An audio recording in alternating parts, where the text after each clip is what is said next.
성부와 성자와 성령의 이름으로 말씀드립니다. 한 주간 동안 안녕하셨는지요?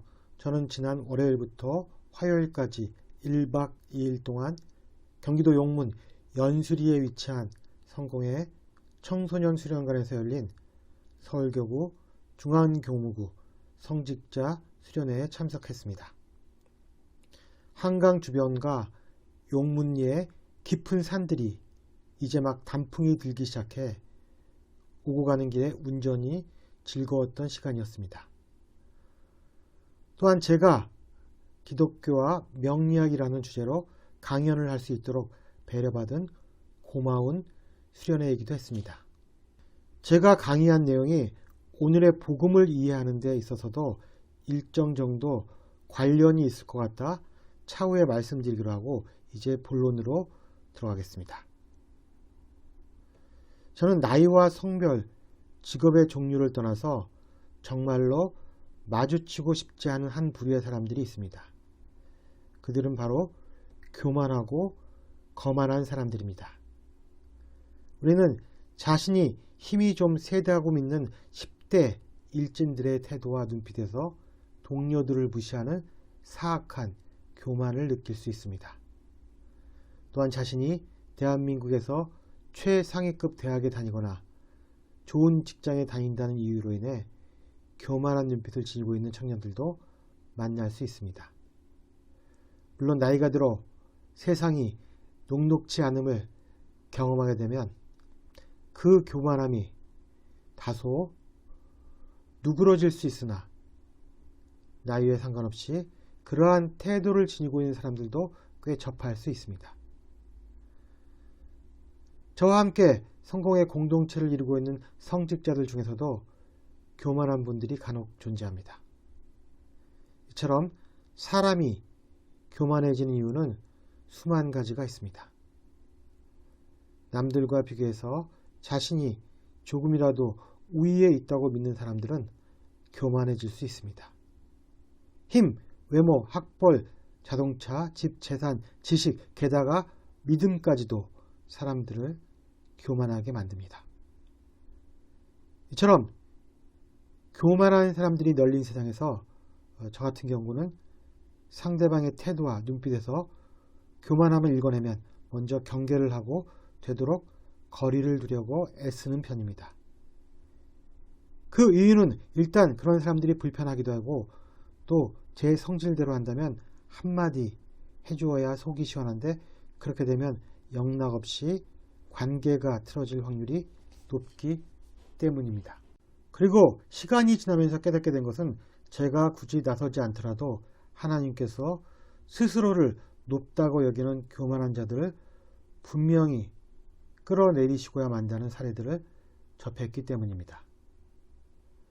오늘 복음에서 이런 교만한 부류의 사람들을 자기나마 옳은 줄 알고 남을 업신 여기는 사람들이라고 부르며 그 대표적인 예로 당대 이스라엘의 최고 엘리트였던 바리사이를 들고 있습니다. 반면 저를 포함한 대부분의 사람들은 자신을 낮출 줄 아는 겸손한 사람을 좋아합니다. 겸손한 외향이 아니라 내면으로부터 진실하게 겸손할 수 있는 사람들을 좋아한다는 것입니다.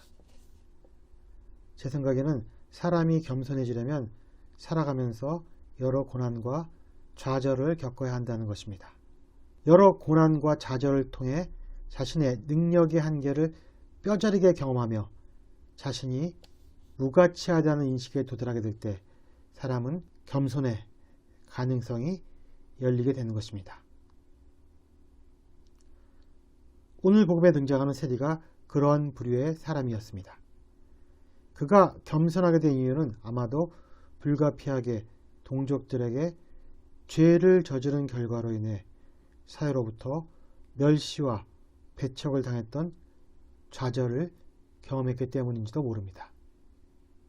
어쩌면 그는 젊은 시절에 세리라는 직업이 숫자를 잘 다루는 자신의 적성과 맞으며 또 돈을 벌기에 좋은 직업이라는 단순한 생각으로 선택했을지도 모릅니다. 그런데 시간이 한참 흐른 후에야 비로소 이 직업이 지니고 있는 죄성을 깨달았을 것입니다.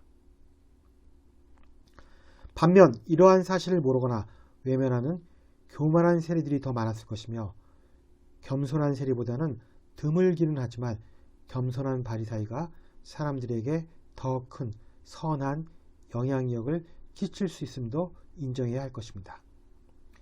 교만한 사람은 하나님께 드리는 기도에서도 자신의 교만함을 감출 수 없었습니다. 바리사이는 당당한 태도로 기도를 바쳤습니다. 기도의 내용은 자신이 욕심이 많거나 부정직하거나 간음하지 않고 세리와도 같은 부류의 사람이 아니며 일주일에 2번이나 단식하고 11조를 바친다는 내용이었습니다. 그의 기도는 하나님께 대한 형식적인 감사 그리고 타인들과의 수평적인 비교를 통해 자신의 미덕만을 드러낸 자기 자랑에 불과한 기도였습니다. 기도가 우리가 바라는 바를 하나님께 이루어 주시길 비는 행위라고 본다면 이 사람은 기도에 대한 기본적인 이해조차 없었던 사람이었습니다. 그럴 수밖에 없는 것이 그는 자신이 자신의 힘으로 이미 모든 것을 이루었다고 믿어 의심치 않은 교만한 사람이었기 때문입니다. 한편 스스로를 죄인이라고 여겼던 세리의 기도는 어떠했을까요? 그는 사람들이 많이 모여있는 곳으로 가지 못하고 멀찍이 서서 하늘을 우러러보지도 못한 채 가슴을 치며 기도를 드렸습니다. 그의 기도는 하느님, 죄 많은 저에게 자비를 베풀어 주십시오 라는 짧은 기도였습니다. 그는 자신의 이야기가 아니라 수직적으로 계시는 하나님을 기도의 중심에 두고 자신의 죄를 용서해 달라는 기도를 드렸던 것입니다. 그리고 예수님은 이 두 기도에 대해 다음과 같은 평가를 내리십니다. 잘 들어라. 하나님께 올바른 사람으로 인정받고 집으로 돌아간 사람은 바리사이가 아니라 바로 그 세리였다.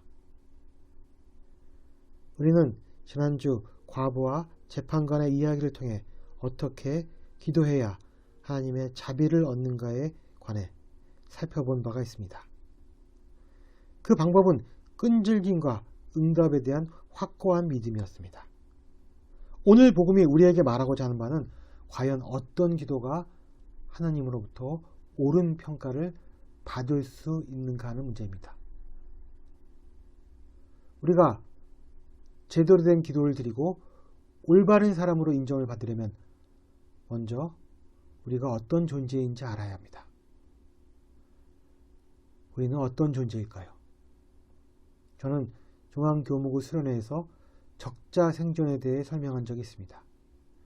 적자생존이란 적응한 사람만이 살아남는다는 뜻입니다. 우리는 바리사이처럼 우리의 힘으로 많은 일을 하는 것이라고 믿고 살아갑니다. 그리고 많은 일을 이룬 자신의 능력을 믿고 교만해지기도 합니다. 따라서 이 모든 일이 하나님께서 미리 준비하신 일이라는 것을 새카맣게 잊어버립니다. 우리가 하나님으로부터 살림을 받으려면 또한 오늘 복음 말씀대로 올바른 사람으로 인정받으려면 하나님께 적응하는 방법이 필요합니다. 그리고 그 방법은 오늘 일독서인 예언자 예레미야의 고백과 이독서인 사도 바울의 고백에 그대로 드러납니다. 일독서에서 예레미야는 이스라엘 민족이 비록 죄를 짓고 하나님을 배반하였지만 그래도 그들을 살리실 분은 오직 하느님 한 분이라고 고백합니다. 사도 바울은 이독서에서 자신은 주님께서 마련하신 믿음의 길을 최선을 다해 달렸으며 정의의 재판관이신 주님께서 자신에게 믿음의 월계관을 내리실 것으로 고백합니다. 우리가 하나님께 적응해서 살아남는 방법은 그분이 우리의 주인이시며 심판관이라는 믿음입니다. 하나님의 손에 모든 처분을 맡기는 종으로서의 태도가 우리로 하여금 하나님께 적응하고 또한 하나님으로부터 살림을 받는 방법입니다. 그래서 자신의 귀함과 천함이 자신에게 달려있지 않고 하나님의 손에 달려있음을 뼈저리게 깨닫는 것이 우리가 하나님께 적응하는 방법입니다. 스스로를 교만한 자로 높이면 결국은 낮아지게 되고, 자신을 겸손한 자로 낮추면 높아지게 하신 분이 바로 하느님이십니다.